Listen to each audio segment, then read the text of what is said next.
Morning, everybody. Happy Saturday. So, first off, I'm going to apologize for being a little emotional yesterday in a video.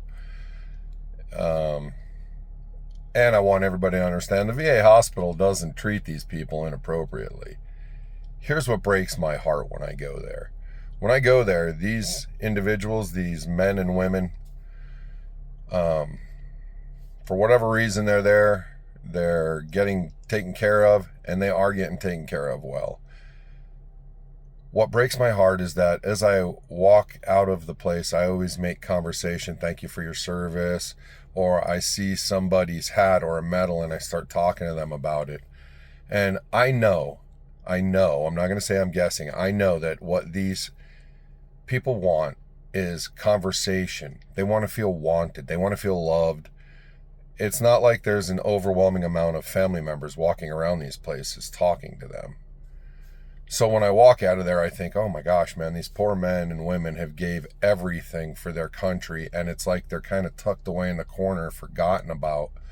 So I do all I can to talk to people, but after a while, you absorb a lot of that, and when you leave, it just oozes out of you in whatever form you've absorbed it.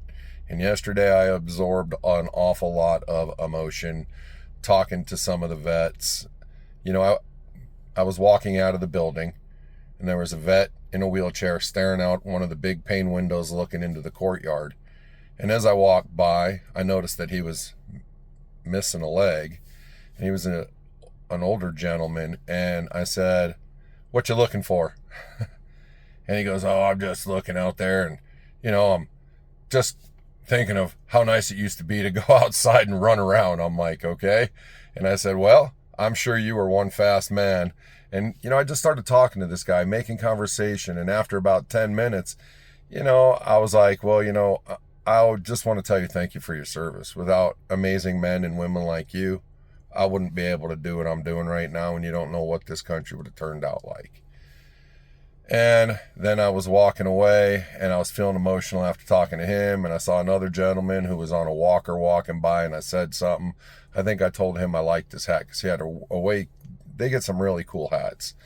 And I'm a hat guy, right? I'm bald, so I'm a hat guy. And we were talking about his hat, and he was saying stuff, but I couldn't really hear him, and I didn't want to say that again. So I just stood there and listened.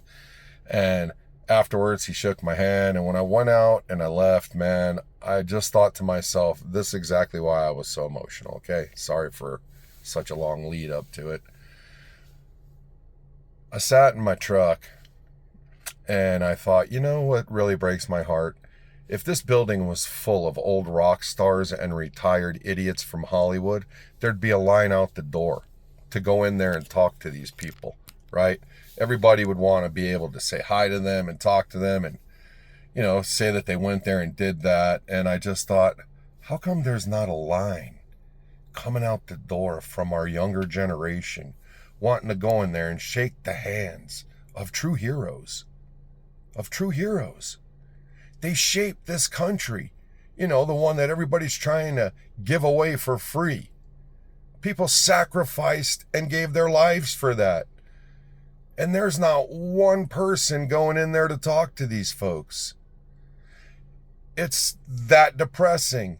So when I go in there, I try to fix everything I can for them. And when I leave, I try to talk to whoever I can. There's an older gentleman in the building there that has one of the coolest jukeboxes I've ever seen in his room. And I always tell him, I like that jukebox. And he goes, you do? Do you like Johnny Mathis? I said, I like anybody you play right now, buddy. And he'll play music, and I talk to him. Oh, I'm trying not to get going again. But the bottom line is this. They are the true rock stars and heroes of this country. How do you not want to go sit there, okay, and talk to these people, make them feel good, make them feel like there's a purpose to every day of their life still? That's what gets me upset. It's not really how they're getting taken care of. I guess when I directed that comment, I meant even to their families, right? Like if they have family around. Anyhow, folks, that's it. Just breaks my heart because I would go in there and talk to them all day long if I could. Their stories are unbelievably cool, and so are they. Have a good day, folks.